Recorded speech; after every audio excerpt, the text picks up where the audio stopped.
अगर आप केटी live news को आगे बढ़ता देखना चाहते हैं तो सब्सक्राइब जरूर करें, कमेंट करें, लाइक करें। आपका अपना केटी लाइव न्यूज। जैसे कि आज एमएलसी प्रत्याशी का मतदान है और आज हम आए हैं समाजवादी पार्टी के से जो एमएलसी प्रत्याशी हैं शमशाद अली और धर्मेंद्र कुमार जी, जो ये यहाँ से इलेक्शन लड़ रहे हैं मेरठ प्रखंड से। तो जो यह समर्थक हैं समाजवादी पार्टी के, आइए उनसे बात कराते हैं। सर, आपका नाम? शाहनवाज चौधरी, जिला सचिव समाजवादी पार्टी गाजियाबाद। जैसे कि समाजवादी पार्टी एक यूपी में पहले नंबर पर एक तरह से माना जाए तो क्षेत्रीय पार्टी है और आपके बूथ पर कुल आप 3-4 लोग हो, तो ये क्या कारण है कि इस तरह से आपको यहाँ बैठना पड़ रहा है? समाजवादी पार्टी के जो कैंडिडेट हैं वो अपने संघर्ष के साथ लड़ रहे हैं। छोटे छोटे कार्यकर्ता संघर्ष कर रहा है। बड़े हमारे इस गाजियाबाद ज़िले के अंदर 3 एमएलसी हैं, पूर्व विधायक हैं और बड़े पदाधिकारी भी हैं, लेकिन सब अपने अपने घरों में हैं।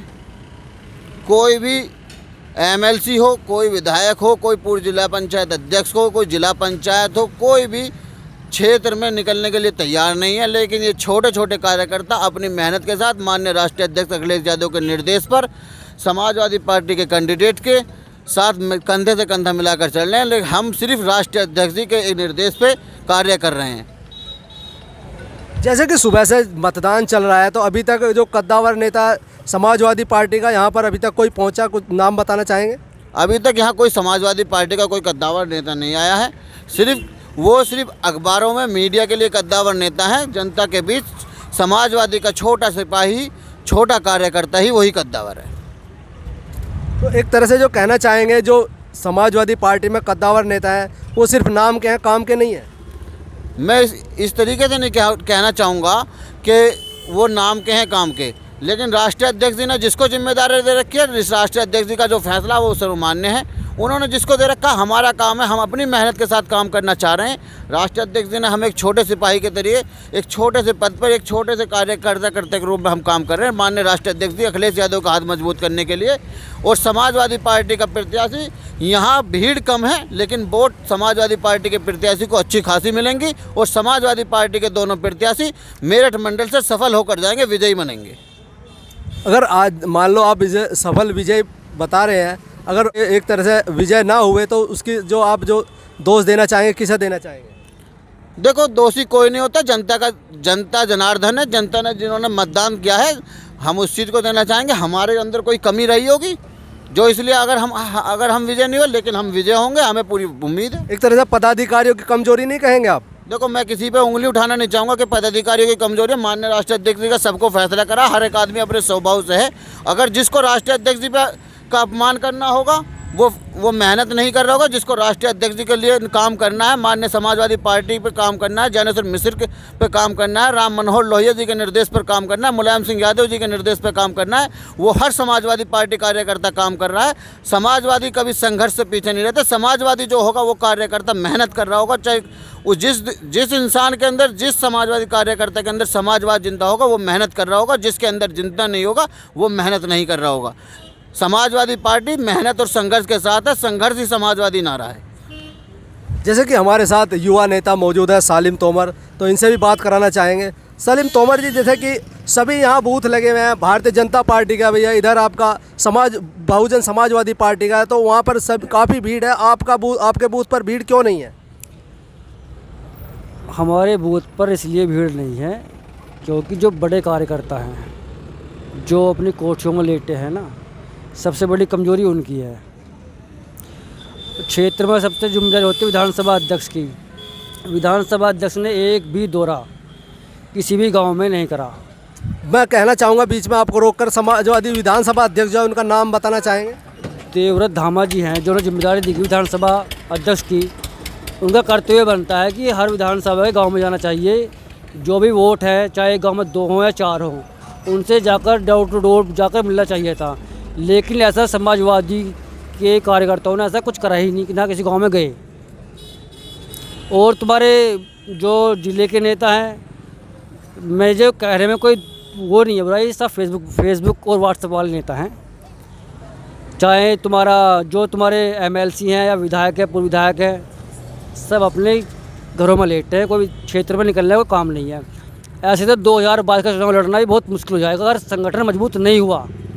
जैसे कि आप एक तरह से कहा जाए कि आने वाले समय में हमारे जो मुख्यमंत्री अखिलेश यादव जी को बताया जा रहा है, तो आखिर जिस तरह से पार्टी कार्यकर्ता एक तरह से फेसबुक सोशल मीडिया के नेता बनकर रह गए हैं, तो उनके लिए आप नदीम चौधरी जी जो कलछिना से हैं, आप कुछ कहना चाहेंगे? मैं यही कहना चाहूँगा, जो हमारे क्षेत्र के बड़े लीडर हैं और इसमें ज़्यादा से ज़्यादा मेहनत करें, जो 2022 का चुनाव हम अच्छी स्थिति से हमारे जो राष्ट्रीय अध्यक्ष हैं अखिलेश यादव जी मुख्यमंत्री बनकर आए। जैसे कि आप अभी अच्छे स्तर से बता रहे हैं और आप आज एमएलसी चुनाव हुआ है, एक तरह से कहा जाए तो पूर्णतः ये एक शिक्षक और पढ़े लिखे का सबसे बड़ा इलेक्शन है, सबसे बड़ा चुनाव है। क्यों? इसमें सभी लोग पढ़े लिखे वोट देते हैं, एक अनपढ़ वोट नहीं देता। तो इस तरह से जो पार्टी कार्यकर्ताओं की एक लापरवाही सामने आ रही है कि आप आने वाले 2022 में अपने आप को मुख्यमंत्री घोषित कर रहे हैं, मुख्यमंत्री बता रहे हैं, फिर भी उसके बावजूद भी कार्यकर्ताओं में इस तरह से जोश क्यों नहीं है? उसके लिए क्या कहना चाहेंगे? मैं इतना कहना चाहूँगा, हमारे भोजपुर ब्लॉक में जितने भी बड़े लीडर हैं इस पर थोड़ा ध्यान नहीं दिया, और जो हमारा और ब्लॉक पड़ते हैं उन पर समाजवादी जो बड़े नेता हैं लीडर हैं वहाँ पर गए हैं, लेकिन भोजपुर पर उन्होंने ध्यान नहीं दिया। पता नहीं इसमें क्या लापरवाही हो सकती है।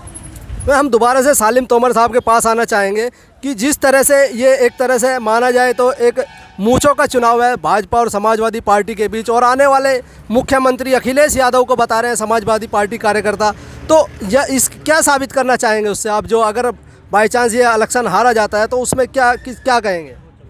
जो हम इलेक्शन, जो पहली बात तो हम हार नहीं रहे, चुनाव संघर्ष का चुनाव है हमारा। अगर 1% हम हार भी जाते हैं चुनाव, तो इसमें हमारे संगठन की कमज़ोरी होगी। हमारा संगठन मजबूत नहीं है, जो भी टिकरा फूटेगा संगठन पर टिकेगा, ना कि जो बड़े नेता उन पर नहीं टिकेगा। जो छोटे कार्यकर्ता हैं सिर्फ वही मेहनत करते हैं जमीनी स्तर के, जो बड़े नेता हैं वो जमीनी स्तर पर नेतागिरी नहीं करते, सिर्फ व्हाट्सएप और फेसबुक पर रहते हैं, फ़ोटो खिंचवाए और फिर मीडिया पर छोड़ दिए हुए।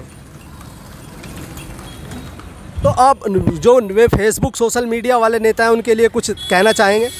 मैं उनसे ये कहना चाहता हूँ, सोशल फेसबुक पे या व्हाट्सएप पर नेतागिरी ना कर वो ज़मीनी स्तर पर आकर गाँवों में जाकर उनका दुख दर्द बांटो, उनसे जाकर मिलो, और सोशल फेसबुक मीडिया को छोड़ दो।